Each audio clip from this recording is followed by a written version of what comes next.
whatever you want to call it, the maximum. When they drop Lecter off in Memphis, and then but yeah, as far as like all those movies, I can think of like I said, so many different ones, and even I'd even venture to say Nightmare on Elm Street, the feel of the house of 1428 Elm Street, that decrepit kind of forlorn, kind of isolated, even though it's on a street full of houses. And that's the one isolated, abandoned house that nobody wants to talk about. And like I said, all that stuff, Romero influenced more than I think he knew, or maybe he did know. Maybe he really did realize how much he influenced people, because, you see all these people go to these conventions and kind of, some of the celebrities complain or they fight about whatever. He was never like that. Everyone that I've ever talked to that's worked with him says he's one of the most affable, genial, nice, authentic, genuine people they've ever met, with a warm heart, and that's a privilege to find that in a director and a writer. Yeah, absolutely. And to take what you're saying a step further, I mean, think about Friday the 13th, isolation. Think about, these are settings where there's nobody around to help. Hell, Texas Chainsaw Massacre, in a setting where there's nobody around to help. There's no law to help you. And pretty much everything's that way. Worth its salt. Jaws, there's no cops involved there. They're out on the ocean. Once, the main part of the movie is out on the ocean, away from civilization. And that's the point of Night of the Living Dead, is that there's not going to be any outside interference. You're stuck with what you have, and you need to find a way to survive by working together, to be honest with you. And while there may have been some before this to me is always the one I always trace movies like that back to. Oh, yeah. I mean, even Final Destination and House. You've got the House film, the first one. You've got when William Kath's character goes into the mirror and sees his Big Ben, and he's all zombified and like in the middle of that bog and stuff. That's clearly a Romero nod. And then, like you said, not having any help from the outside. The characters in the Final Destination films don't really have any outside help. Death is hunting them down, so they have to band together. And when they don't band together and work together, things go badly for them. Yeah, definitely. And one of the things that we can credit Night of the Living Dead for also, even though Romero always said that he didn't do this intentionally, he just said that the guy who played Ben was the best actor for the job. But, I mean, he cast a black guy in the lead role in 1968. That takes some balls. Oh, yeah. Think about what was going on socially and economically. You just had the assassination of Martin Luther King and Bobby Kennedy the same year, 1968, and then there was the Chicago riots going on that year. And it was a ballsy move, but that was one thing he wasn't ever afraid to do. He pushed the boundary as much as he could within the confines of his budget, and it was successful. I mean, it worked for him. Do you have any first memories of seeing Night of the Living Dead for the first time? I've told this story before, but for me it was whenever I was in 6th grade. I think it was 6th grade. It was middle school for sure, and it was like at 5:30 a.m. in the morning, and it was on TV. Night of the Living Dead was, and I got to watch the whole thing before I went to school, and I was like disturbed by it. Not disturbed in that it was scary so much, but like just the fact of, this guy survives the night and he still gets shot in the head. It was a pretty fucked up thing for my mind to deal with at that time, Oh, yeah. I mean, back then you didn't get downer endings in most horror movies, Usually the hero lives and that's that. But this one, you got a downer ending. You didn't see stuff like that until later on with like Seven and The Mist, But 1968 was not known for downer endings. Oh, right. I mean, and it was one of the first horror films I remember watching with my grandmother, because she was in her 40s when it came out, and she remembered what an impact it had on her. I watched it, I think it was Halloween night when I was 9 or 10. That was the first time I'd ever seen it. And even though it was black and white, man, I could not take my eyes off of it.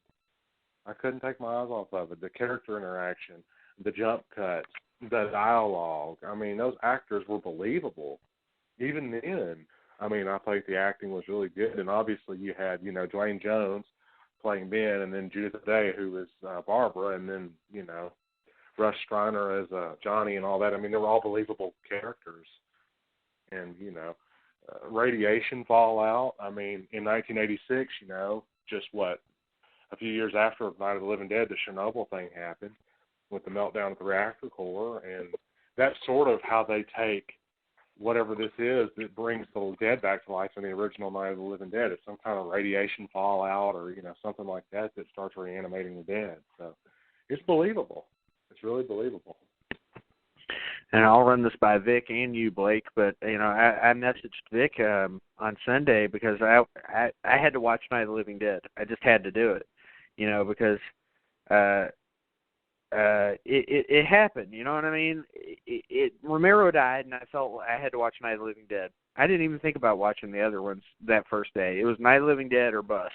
Even though that's not my favorite one, Day of the Dead's my favorite of the series, but something about Night of the Living Dead just feels like Romero to me. And anyway, so I watch it, and one of the things that came to mind was they're coming to get you, Barbara. And while that's just a line, I feel like it's like one of the most well-known, I don't know that it's the best, but it's like one of the most, it's got to be top 5 horror lines of all time. It maybe not the best, but just, I don't know, well-known. What do you think, Vic? When you think of they're coming to get you, Barbara, doesn't Night of the Living Dead immediately come to mind? And it has to be one of the most well-known. Oh, yeah, there's no doubt. It's probably one of the most iconic lines in horror history, maybe even cinematic history, because people know it, you know what I'm saying? It's kind of like the whole Roddy Piper chewing gum line. People just know it. You hear it, people know it. So, yeah, it's got to be top 5, at least horror line.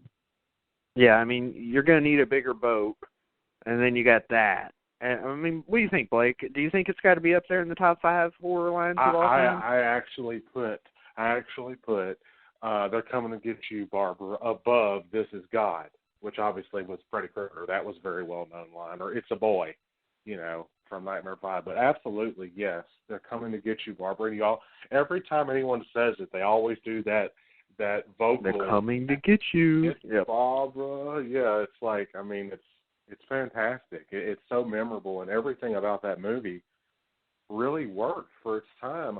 Everything kind of clicked. And I saw one of his other films, a remake of it, called The Crazies. Mm-hmm. And even I own that. Even it was kind of informed by the zombie thing, even though necessarily they weren't quote unquote zombies. They were just people that just went batshit fucking crazy, because of something. It was still very much Romero. Even in the remake, even though he wasn't involved, you still saw his touch and felt his, impact in the remake. And I think that's the best way to do a remake, is to service the original in as many ways as possible, but to successfully make it fresh for the newer generation. And that's where movies like, for a lot of people, the remake of Friday the 13th and the remake of Nightmare on Elm Street, it didn't work because it didn't service the original and it didn't make it fresh for people, or it did make it fresh and it didn't service the original. It just sort of depends. But Romero was lucky because, Dawn of the Dead, the remake, was great. I loved it. I owned the original on VHS for many years, and I loved it, and I thought the remake of it was very good, and then I thought the remake of Night of the Living Dead was top-notch. Absolutely, and they're coming to get you, Barbara, is it's been homaged so many times, too, like in Shaun of the Dead. And there's a lot of other shit, too, that they've homaged it in, but, that's just such a classic line, and it's so simple. But, it just, everybody remembers it. So, moving on to as far as I know, Romero's second movie, it's called There's Always Vanilla. That's also Martin, right, Blake? You know what I'm talking about? The vampire movie from 1971. Martin was 1978, I believe. That was Dawn. No, Martin was 1978, because he was in that movie. Oh, you're right. You're right, it was. Yeah. Okay, so There's Always Vanilla is the one Romero movie, I think, that I don't own. I don't own this, and it was apparently a comedy, and I don't own it, never seen it. It's a romantic comedy, and apparently it was produced by and starring several of the people that were in Night of the Living Dead. What about you, Blake? Have you seen There's Always Vanilla? I never have. No, I've never seen it, and believe it or not, I've never seen Season of the Witch or Martin. I just know of them. Yeah. Vic, I assume the answer is no.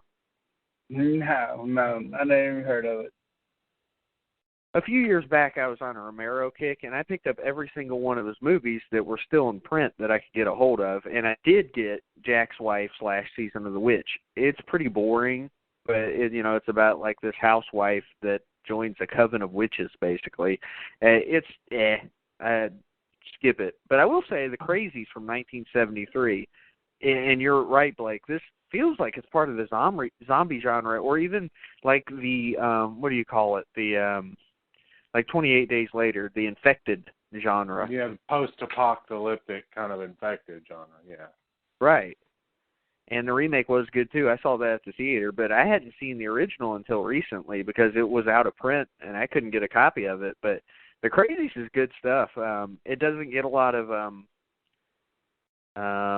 nods as far as people who talk about great horror movies from back in the day, but in 1973, The Crazies was pretty damn good. Oh, yeah, and, I mean, he even tackled a Stephen King, The Dark Half. I thought it's one of the best Stephen King adaptations out there, along with, Dolores Claiborne and, some of the other ones, Pet Sematary, which that references our top 5 list and all the other ones we've done. But, yeah, I mean, I really thought he did a good job with a Stephen King. Stephen King is not easy to do, and you can fail at doing Stephen King very easily. Yeah, it's kind of interesting. Like, for 5 years, he really didn't have anything movie-wise, and then he went to Martin in 78, and, Martin was a vampire movie, and then followed that up the same year with Dawn of the Dead. I mean, that's crazy. You don't do much of anything for 5 years, and then you knock 2 out in 1 year. Yeah, for sure. And then he took another break for like a year or two, and then out comes Creepshow, and then 3 years later, Day of the Dead. And then you forgot one. You forgot one. Because this is one I also own. But let's get into Dawn of the Dead real quick. I know we've talked about it on the show before. Is that the one you're talking about? Yep, that's the one I'm talking about. We'll get to it, though. Let's talk Dawn real quick. A lot of people who have seen Dawn kind of feel like that's the ultimate zombie movie. And while I think the setting of it is, when you go back and watch that, I feel like there's a lot of things that just aren't up to date. Like, and it kind of takes away from it a little bit, like the blue zombies and the red crayon blood. Yeah. And some of the goofy scenes they have in there and the goofy music doesn't mean I don't love Dawn of the Dead. It's awesome. And I think the whole charm of Dawn of the Dead is the fact that it takes place in a shopping mall, because where would you want to be during a zombie apocalypse, assuming people haven't cleaned it out? In a shopping mall. It's got everything, especially one with a gun store. That makes me remember Dead Rising. Dead Rising takes place in a shopping mall, and obviously it's a nod to Dawn of the Dead. Mm-hmm. Yeah, absolutely. Shopping mall. Go to the gun store. Hell yeah. This was 10 years after Night of the Living Dead. So, he waits 10 years, he comes back with Dawn of the Dead, and this one kicks all sorts of ass, too. Both of them have really high ratings on IMDb. And, again, this is when we're introduced to Ken Foree. So, and you've seen Ken Foree in a hell of a lot of horror movies after that. So Dawn of the Dead did a lot of good things, and it started that idea of a shopping mall. And let's be honest, Dawn of the Dead still had that isolated feeling in a bigger area. You know what I mean? It was still isolated to this mall, and like a sense of depression sweeps over these characters over time. It's not over the course of a night, It's over the course of time. And one of the interesting things to me is always trying to figure out how much time is there between movies. Like at the end of Night of the Living Dead, it looks like everything's getting cleaned up by these rednecks. But by the start of Dawn of the Dead, the shit's hitting the fan again. It does make you wonder what kind of time frame, assuming they're all in the same universe, which he has more than on one occasion said that they are. It makes you wonder about the time frame and stuff because, I mean, like you said, this is also another one where I think this is the first one that a majority of the action takes place in the daytime. Night of the Living Dead, you kind of got high afternoon when they're going to the cemetery to visit the father, and then the rest of it sort of takes place at night, with a little bit of the ending being in the daytime. But most of Dawn of the Dead takes place in the dawn, in the daytime, early morning hours. Mm-hmm. So that was kind of it's kind of interesting to think about. I hadn't even thought about it like that. And see, also, I think this is where the idea of like they always talk about in Walking Dead, Fear the Living, all that shit.